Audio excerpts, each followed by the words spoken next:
sempre o ideal, essa também é uma outra forma minha de pensar. Eu olho alguém fazendo alguma coisa e que eu quero chegar naquele resultado, eu penso, como que eu posso fazer também? Não é o investimento que vai te deixar rico. As pessoas estão sempre procurando essa mina de ouro, aquele investimento incrível que eu vou ficar milionário. Me conta onde você investe, qual o melhor investimento do momento, qual o investimento mais rentável, mais seguro e que eu possa resgatar a qualquer momento. Isso não existe.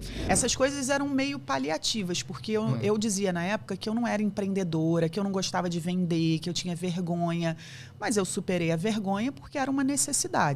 A renda extra se faz por três motivos. Às vezes você faz renda extra por necessidade, que era o meu caso, então não tinha escolha. Eu até dei aula na faculdade, eu lembro que eu estava no elevador assim, da faculdade e umas pessoas da minha turma, eu fazia uma matéria com uma outra turma e eu não conhecia eles direito. Eu estava no elevador, assim, meio quietinha, e um deles falou, pô, a matéria tal, me lasquei, fiquei em prova final, e eu não tinha ficado, e eu tirei nota boa, e eu conhecia aquele professor, eu sabia como ele fazia as provas. Aí eu lembro que eu olhei para eles e falei, você quer que eu dê aula particular, que aula para vocês? Eu dou uma aula, eu tenho certeza que vocês tiram nota boa, porque eu conhecia muito a prova deles. Então, assim, tem a renda extra de necessidade, que era essa de venda, para mim era necessidade, mas tem a renda extra de oportunidade. Essa no elevador foi uma renda extra de oportunidade. Eu fiquei ligada, eu sou boa, eu sou didática, eu gosto de ensinar, eu conheci o professor. Falei, cobrei uns R$50 de cada um, eram umas 15 pessoas juntaram, vamos falar com fulano e tal, vieram umas 15 pessoas e eles tiraram nota boa. Teve um que não passou e falou, cara, eu não passei, mas foi a minha maior nota na vida, que não sei o quê. Então foi bem legal. Então tem renda extra de necessidade, renda extra de oportunidade e renda extra de propósito. O que é o propósito? Aquilo que você sente que tem tudo a ver com você. Nasceu para aquilo. Nasci para aquilo. Então, esse meu trabalho, por exemplo, também surgiu como uma renda extra de propósito. Mas foi bem depois de eu fazer essas rendas extras de necessidade e de oportunidade. Então, nessa época, eu comecei a fazer renda extra, sim. Mas eu pensava, eu não quero trabalhar com venda, eu não quero ficar só fazendo renda extra. Eu trabalhava em área de comunicação, minha formação de marketing, eu falei, eu quero crescer na minha carreira. Então, eu também fiquei procurando emprego, eu também me dediquei nesse emprego que eu estava. Eu lembro que quando eu saí de lá, eu estava ganhando 1.600, eu tive aumento lá. Então, assim, eu me doava muito, eu fazia muito além do que era esperado de mim. E isso é uma coisa que muita gente não faz. Tem gente que fala assim, eu não sou pago para isso. E hoje em dia tá muito assim também, né? As pessoas comentam muito sobre isso. E eu fazia coisas que eu não era paga para fazer. E eu acabava sendo paga depois. E eu já falei uma vez isso num vídeo, teve uma pessoa que disse assim, mas você teve sorte então, porque eu trabalho numa empresa há 15 anos, faço muito mais do que me pedem, faço muito mais do que eu sou paga para fazer, e até hoje não me deram aumento. Eu falei, bom, então você não está fazendo além do esperado. Porque eu espero que uma pessoa que esteja há 15 anos numa empresa que não a reconhece, eu espero que se ela é tão boa assim, ela faça alguma coisa e vá para outra. Ou saia, exatamente. Exato. As pessoas, elas são descrentes, tipo assim, ela prefere culpar você. Não, isso é picaretagem, você teve sorte. Porque eu faço para papai não dar resultado. Cara, se não dá resultado, a pessoa tem que ter a autorresponsabilidade de entender que às vezes você tá há 15 anos na empresa errada. O que eu tô fazendo que não tá dando resultado? Exatamente. Ao invés da gente dizer, eu já faço isso e não está funcionando, né? Se alguém que tá tendo uma atitude que trouxe um resultado, aí você olha e você pensa, eu já faço isso e não está funcionando. Sempre o ideal, essa também é uma outra forma minha de pensar. Eu olho alguém fazendo alguma coisa e que eu quero chegar naquele resultado, eu penso, como que eu posso fazer também? Eu talvez não esteja fazendo a mesma coisa. Então, o que aconteceu nessa época é que eu atirei para todas as frentes. Então, eu consegui um aumentinho na minha empresa, eu comecei a fazer essas rendas extras e eu tive uma oportunidade, uma pessoa que me conhecia exatamente porque eu fazia além do esperado. Ela saiu dessa empresa que eu trabalhava e foi trabalhar numa outra empresa do mercado financeiro. Quando chegou lá, tinha uma vaga, uma oportunidade e ela lembrou de mim. E aí ela falou, você quer participar do processo seletivo? Eu acho que tem tudo a ver com você. E por que ela achou que tinha tudo a ver comigo? Era uma vaga completamente diferente do que eu fazia. Porque ela me viu fazendo além do que me pediam para fazer. E aí, quando ela viu uma outra vaga que não tinha nada a ver com o que eu fazia, era paga para fazer, ela falou, eu sei que ela faz além daquilo, porque eu vi ela fazer além. E aí, eu fiz o processo seletivo, passei. Então, eu fui ganhando um pouco mais. Era numa empresa que pagava bônus. Então, eu comecei a ter uma renda um pouco maior. Nessa fase, você já estava organizando sua vida financeira? Estava. Então, a primeira etapa foi aprender a lidar com o que eu ganho. Certo. Fiz isso com 1.200, então agora eu estou preparada para ganhar mais. Aí a segunda etapa foi a renda extra de necessidade, a renda extra de oportunidade e, em paralelo, investir na minha carreira, que eu queria criar uma carreira na área de marketing. Então, eu fui terminar minha faculdade, né? Juntava grana aqui, grana ali para terminar a faculdade. Fui crescendo ali e tive essa oportunidade de mercado financeiro. E aí, quando eu trabalhei no mercado financeiro, aí a minha visão mudou um pouco sobre essa coisa do dinheiro, dos investimentos. Porque eu fui trabalhar no meio de pessoas que só falavam disso, que viviam isso, que tinham uma vida completamente diferente. Que legal. O teu meio mudou, né? Já teve uma... Eu acho isso essencial. Você isso ter um meio fez muita diferença. Que te ajude. Isso aí. Ele me ajudou...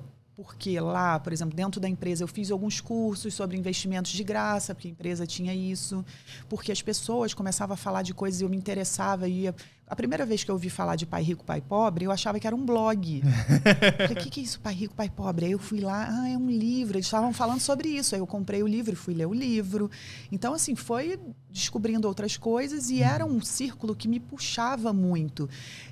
Porque eu cheguei lá, só para você ter uma ideia, na época, eu estava tão lascada ainda, eu já conseguia viver com o meu dinheiro, estava começando a ganhar mais, mas ainda estava resolvendo na justiça aquela dívida.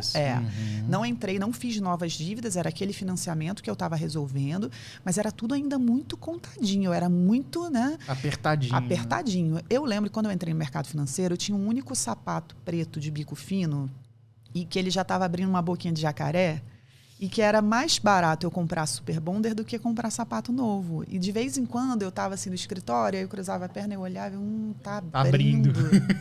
Aí no meio da reunião, assim, eu botava o pé no chão e... Sabe? Gruda, volta.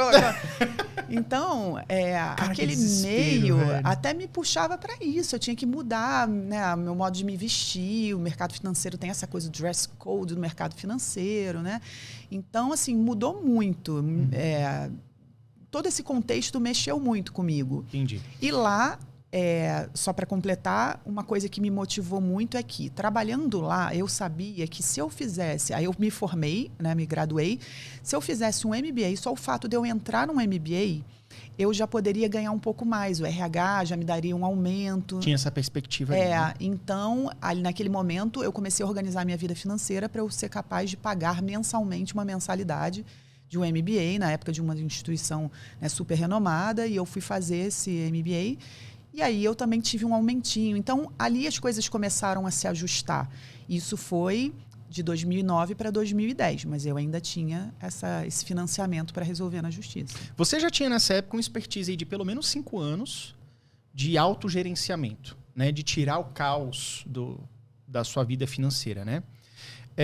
Você, nesse momento, você já tinha uma ideia do tipo assim, beleza, você estava fazendo MBA para ganhar um salário maior, mas você já tinha uma ideia de que talvez não fosse isso, tinha que ser uma coisa a mais, tinha que escalar, tinha que descobrir uma próxima mina de ouro.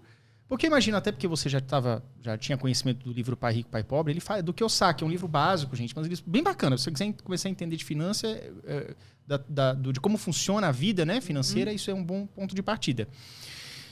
Uma vez eu li o Ícaro de Carvalho falando assim, o que enriquece é o trabalho. Que às vezes as pessoas procuram muito poupar 10%, guardar, mas é você trabalhar mais, de forma mais inteligente. Você já tinha essa sacada? Já começou a mudar as coisas? Não. Ainda não, né?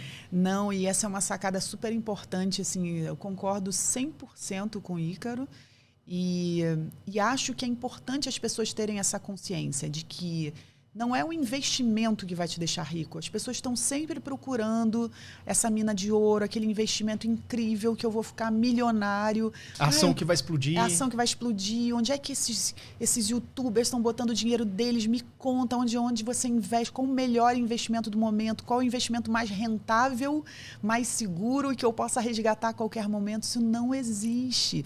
Só que como eu estava trabalhando numa corretora de valores, e quem não sabe, uma corretora é uma instituição que vai intermediar os seus investimentos. Fica entre você e os seus investimentos. É uma instituição, né, né, que vai permitir que você faça um investimento. administrador dos seus investimentos. Na verdade, quando a gente fala em administrador, dá a entender que ele vai necessariamente me ajudar e me dizer onde botar, mas não. É como se fosse um banco para me permitir investir.